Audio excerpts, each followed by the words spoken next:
Assalamualaikum warahmatullahi wabarakatuh. Perkenalkan, nama saya Amanda Syafitra M dari kelas 28B. Nah, pada video kali ini saya akan membahas mengenai populasi dan sampel. Nah, yang pertama-tama yang saya akan bahas yaitu pengertian populasi. Sugiono tahun 2001 menyatakan bahwa populasi adalah wilayah generalisasi yang terdiri atas objek atau subjek yang mempunyai kuantitas dan karakteristik tertentu yang ditetapkan oleh peneliti untuk dipelajari dan kemudian ditarik kesimpulannya. Jadi, populasi bukan hanya orang, tetapi juga benda-benda alam yang lain. Selain itu, menurut Margono, populasi dapat dibedakan di dalam hal berikut. Yang pertama yaitu populasi teoritis, yakni sejumlah populasi yang batas-batasnya ditetapkan kecuali kualitatif.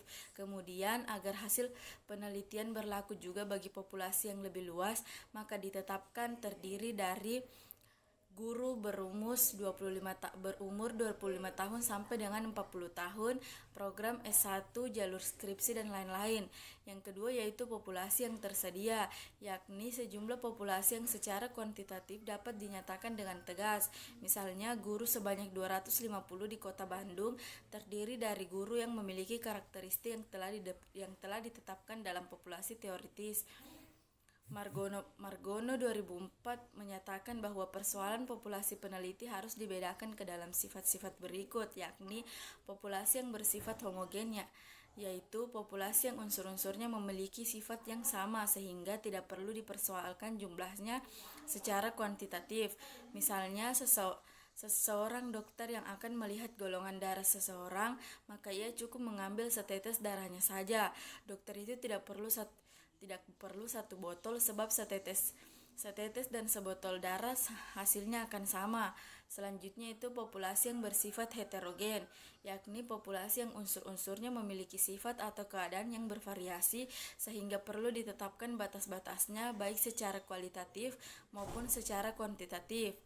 Penelitian di bidang sosial yang objeknya manusia atau gejala-gejala dalam kehidupan manusia menghadapi populasi yang heterogen. Nah, yang selanjutnya di sini yang akan saya bahas yaitu pengertian sampel. Sampel adalah sebagian atau wakil populasi yang diteliti. Pendapat yang senada pun dikemukakan oleh Sugiono pada tahun 2001, halaman 56. Ia menyatakan bahwa sampel adalah sebagian dari jumlah dan karakteristik yang dimiliki oleh populasi. Bila populasi besar dan peneliti tidak mungkin mempelajari semua yang ada pada populasi, misalnya karena keterbatasan dana, tenaga, dan waktu, maka peneliti dapat menggunakan sampel yang diambil dari populasi itu. Apa yang dipelajari dari sampel itu, kesimpulannya akan diberlakukan untuk populasi. Untuk itu, sampel yang diambil dari populasi harus betul-betul representatif.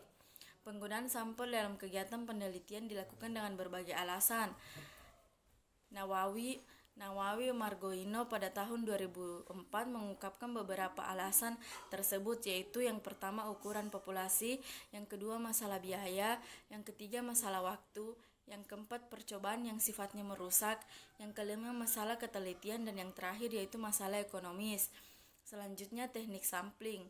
Teknik sampling adalah teknik pengambilan sampel yang menyatakan bahwa yang dimaksud dengan teknik sampling adalah cara untuk menentukan sampel yang jumlahnya sesuai dengan ukuran sampel yang akan dijadikan sumber data sebenarnya, dengan memperhatikan sifat-sifat dan penyebaran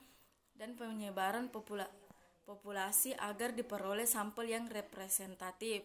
Teknik sampling pada dasarnya dapat dikelompokkan menjadi dua, yaitu probability sampling dan non-probability sampling.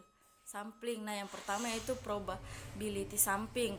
Sugiono menyatakan bahwa probability sampling adalah teknik sampling yang memberikan peluang sama bagi semua unsur atau anggota populasi untuk dipilih menjadi anggota sampel.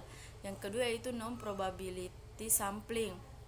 Menurut Sugiono, non-probability sampling adalah teknik yang tidak memberikan peluang atau kesempatan yang sama bagi setiap unsur atau anggota populasi untuk dipilih menjadi sampel. Nah, itulah tadi yang sempat saya sampaikan. Lebih dan kurangnya mohon dimaafkan. Assalamualaikum warahmatullahi wabarakatuh.